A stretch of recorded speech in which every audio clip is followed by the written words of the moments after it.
Tiene la palabra Natalia Gherardi, directora ejecutiva en ELA, Equipo Latinoamericano de Justicia y Género. Muchas gracias. Soy una persona afortunada. Tuve los hijos que quise tener en el momento en que elegí ser madre, junto a quien quise tenerlos. Además, ninguno de esos embarazos implicó un riesgo para mi vida, ni generó un peligro para mi salud física, psíquica ni social. Tampoco fui sometida a violencia sexual que resultara en un embarazo forzado. Soy una persona afortunada, es claro, pero también privilegiada, con acceso a la educación, a la atención integral de la salud, con condiciones materiales y simbólicas para poder elegir y desarrollar un plan de vida, planificar y elegir la maternidad. ¿Cuál es el problema con estas afirmaciones? Que el ejercicio de la libertad no puede estar librada a la buena fortuna, ni ser el resultado de una suma de privilegios que escapan a una enorme cantidad de mujeres, de niñas y de adolescentes de nuestro país. Los privilegios pueden ser invisibles para quienes gozamos de ellos, y es por eso que las normas tienen la obligación de promover condiciones que garanticen el acceso a los derechos con estándares de igualdad. Por eso las personas que hoy integran este Congreso, que son muy distintas de quienes trataron el aborto por primera vez hace 100 años, tienen la obligación de legislar más allá de sus creencias personales y de sus elecciones personales. Hay un tema central al que me quiero referir, y es que el uso del derecho penal para regular el aborto no solamente ha sido ineficaz para disuadir a las mujeres que desean interrumpir sus embarazos, y por eso las elevadas estimaciones de abortos clandestinos que conocemos, sino que además ha sido una herramienta utilizada de una manera espuria para limitar el acceso a los derechos que hoy ya contempla nuestro ordenamiento jurídico. Lo cierto es que desde 1921 el aborto está parcialmente despenalizado en la Argentina. Es legal cuando corre peligro la vida, la salud de una mujer o en los casos de violación. Y no es solamente una disculpa del castigo penal, es un derecho. Eso es lo que dijo la Corte en el caso Fan en el 2012. La Corte sostuvo que las mujeres tienen derecho a interrumpir un embarazo y que el Estado, nacional, provincial y municipal, tiene la obligación de garantizarlo. La Corte no solamente afirmó que no se infringe la ley si se realiza un aborto en esos casos, sino que, por el contrario, el Estado y sus agentes incurren en responsabilidad civil, penal o administrativa si no se garantizan los medios para garantizar ese derecho. Reconocer el aborto, dijo la Corte, no solamente es compatible con la Constitución y los tratados de derechos, sino que también con los tratados de derechos humanos. No hay contradicción entre habilitar el reconocimiento del derecho al aborto y establecer medidas para proteger a la mujer embarazada, como hace la Constitución. Y tampoco es incompatible el aborto con los tratados internacionales de derechos humanos, como han señalado repetidamente. Tan es así que, como mencionaban recién, los órganos que interpretan esos tratados nos han dicho a la comunidad internacional, en el caso de Octavia Murillo, en el caso de la Corte Interamericana, y muy concretamente a la Argentina, que tenemos la obligación de avanzar en la despenalización para no incumplir esos tratados. Entonces, ¿qué es lo que está en debate en el Congreso? De lo que se trata es de pasar de un sistema de causales, como el que está vigente, a uno que incluya plazos.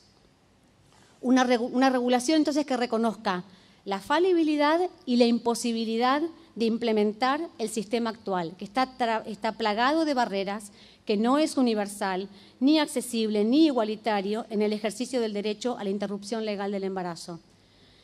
Hay un derecho, pero las mujeres no lo podemos ejercer. Las noticias de diferentes lugares del país, y hoy hay muchas compañeras de otras provincias que lo van a poder contar más claramente, muestran una infinidad de barreras institucionales, burocráticas e ideológicas para garantizar el acceso a los derechos reproductivos y el acceso al aborto legal. La magnitud de esas barreras se puede ver solamente con pensar las cifras escandalosas de abuso sexual infantil, la cantidad de mujeres sometidas a violencia sexual, la comprensión de la violencia sexual aún dentro del matrimonio y por parte de parejas y exparejas. Todas esas mujeres que han sido víctimas de violencia sexual, frente a tan pocos abortos legales registrados en el sistema de salud. ¿Qué quiere decir? ¿Que todas eligieron seguir adelante con un embarazo? ¿O es que la cantidad de barreras formales, informales, simbólicas, los prejuicios, la estigmatización no les dejaron opción, no les dieron acceso al derecho a elegir interrumpir un embarazo al que hoy debían tener garantizado de acuerdo con lo que dice nuestra legislación y nuestra Corte. Entonces, el Congreso no debe debatir hoy si el aborto se legaliza en un país donde rige una prohibición absoluta.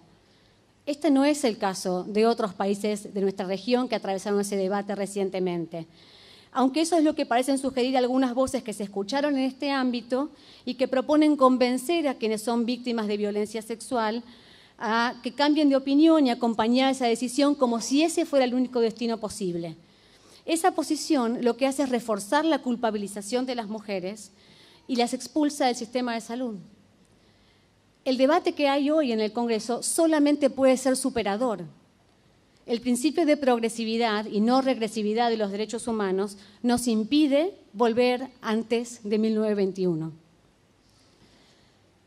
El Congreso tiene que debatir si abandona una norma que está exclusivamente basada en causales por una norma que incluya y contemple plazos, que establezca un límite temporal, 14 semanas en el proyecto de la campaña, dentro del cual no va a ser necesario acreditar ante el sistema de salud la existencia de esas causales.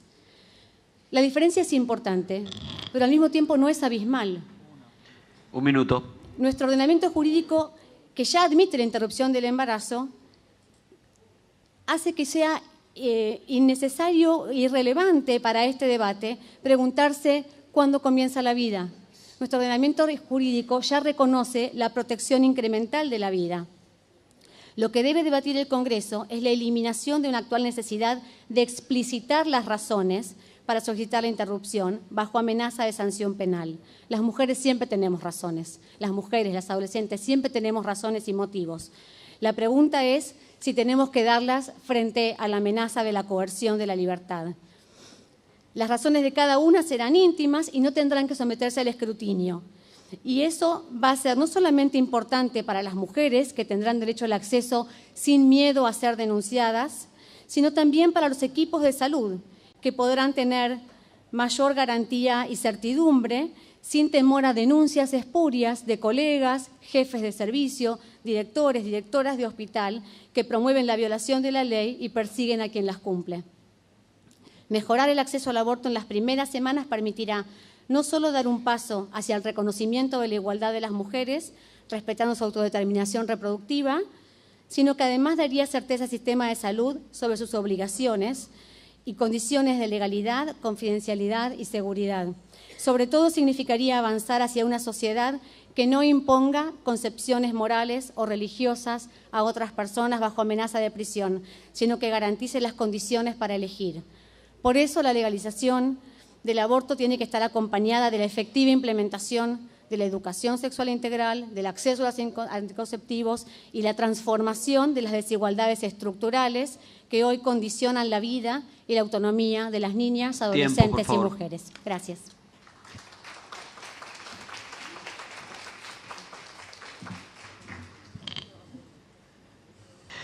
Pregunta para la doctora o licenciada Natalia Gerardi, de la diputada Victoria Donda. Se ha dicho que al legalizar el aborto las intervenciones aumentan, sabiendo que ELA es de las organizaciones conocidas de las más prestigiosas. ¿Cuál es el resultado de la legalidad en países, o de la legalización en países como España?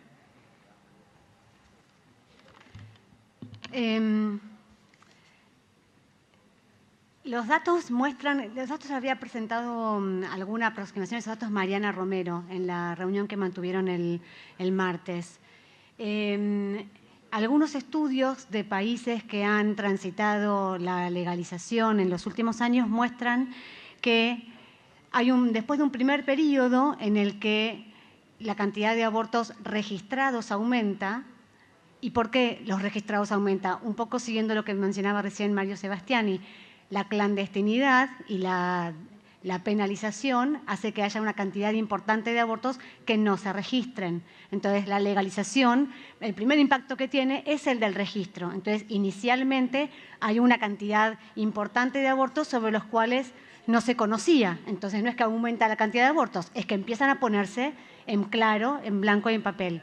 Entonces, lo que tengo presente para decir concretamente son los datos de la Ciudad de México DF, donde muestra que después de la legalización en México DF en el año 2007, hay un primer periodo, en los años 2008, 2009, 2010, donde aumenta hasta el 2011, levemente más en el 2012, porque se amplió